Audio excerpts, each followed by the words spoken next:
How to stop being a stranger to yourself. There's a very long African proverb that says, "The water of the river flows on without waiting for the thirsty man, but the quiet pool heals the weary traveler." The meaning of that is, constant activity in your life keeps draining you.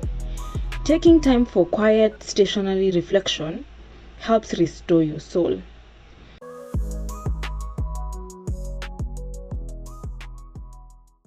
In a world where we think that the biggest drown or the biggest enemy is technology, I am of the theory that the biggest concern that we might be having is consumption.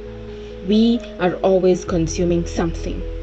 Interestingly, one of the biggest medical concerns that we have at the moment is that we are spending too much time in the toilet. Well, that might not have been a version of chaos that we thought could ever happen maybe 15-20 years ago, but we are scrolling, consuming too much, and ideally we're just escaping ourselves. It is time that we came home to ourselves. We've become experts at escaping ourselves. The moment silence arrives, we reach for our phones. The moment we are alone, we search for something to fill the space. We scroll, stream, work, consume, stay busy, not because we are particularly interested by what we are consuming, but because we have become foreign to ourselves. We have forgotten how to simply be ourselves with ourselves. The greatest addiction of our generation, like I said, may not be technology. It might be the avoidance of solitude. You don't want to be alone. And hey, I know some will want to say, I like being alone.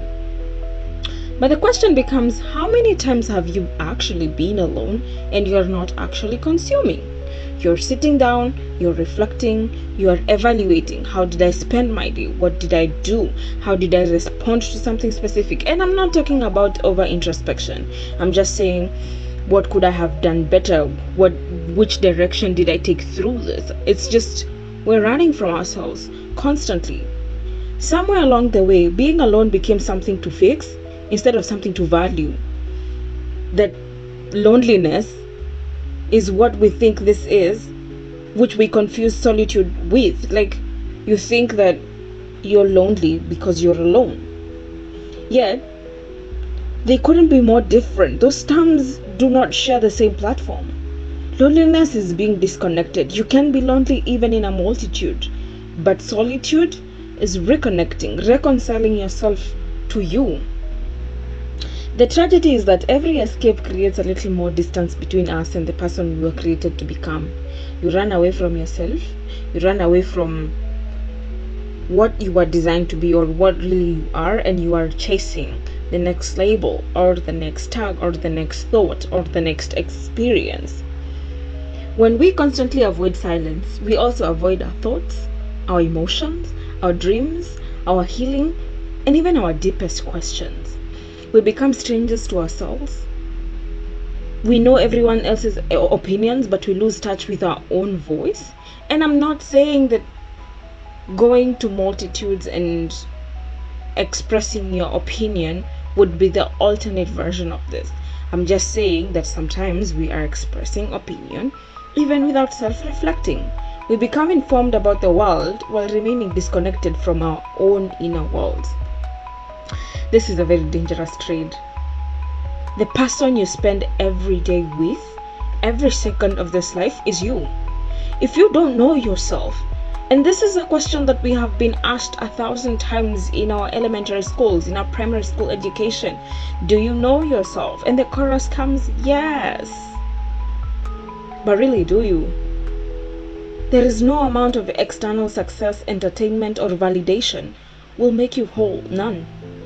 Eventually, the noise fades and you're left face to face with one relationship you've neglected the most, the relationship with yourself. The decompression we're talking about in this case isn't about adding another wellness routine to an already full schedule. It's about removing the noise that you've been drowning out your inner voice with.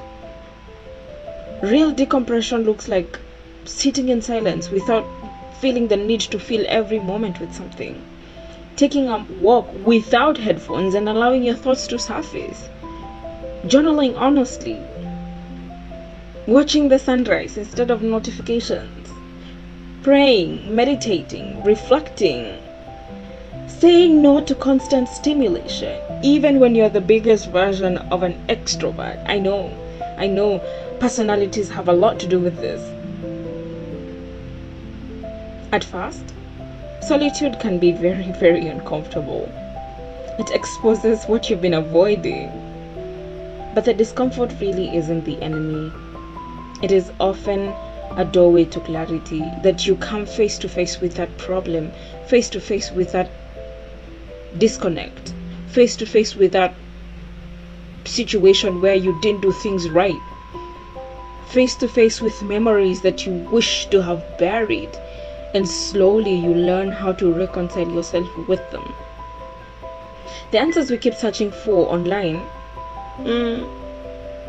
and with the AI generation, we know that you're in a conflict with yourself, and the first remedy is your AI, your favorite AI. I don't know which one it is, but you know you're scrolling and finding answers in there.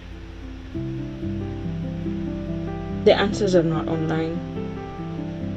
Your mind is probably just very exhausted, consuming the next podcast, consuming the next YouTube video, consuming the next skill, consuming. And I'm not saying that these things are bad, I'm just saying our brains need to breathe. We need to surface.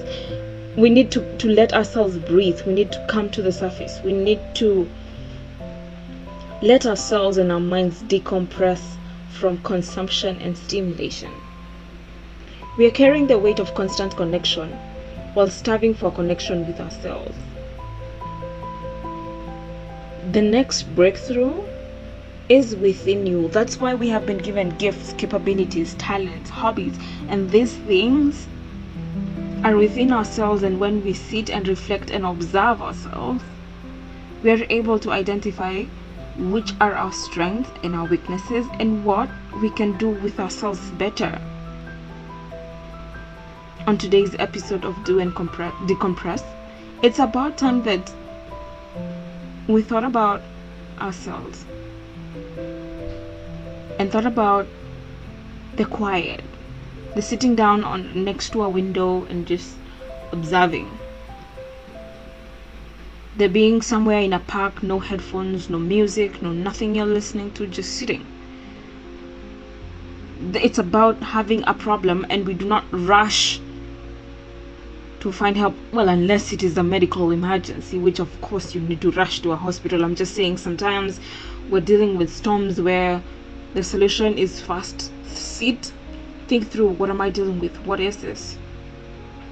Then after that, we can come up with tangible solutions. Sometimes it's about reflection before you share the problem, because it will help you determine, maybe I already have the solution. That was it from me today. Don't be a stranger to yourself. Sit down, reflect, observe, and allow yourself to breathe. Until our next video, bye bye.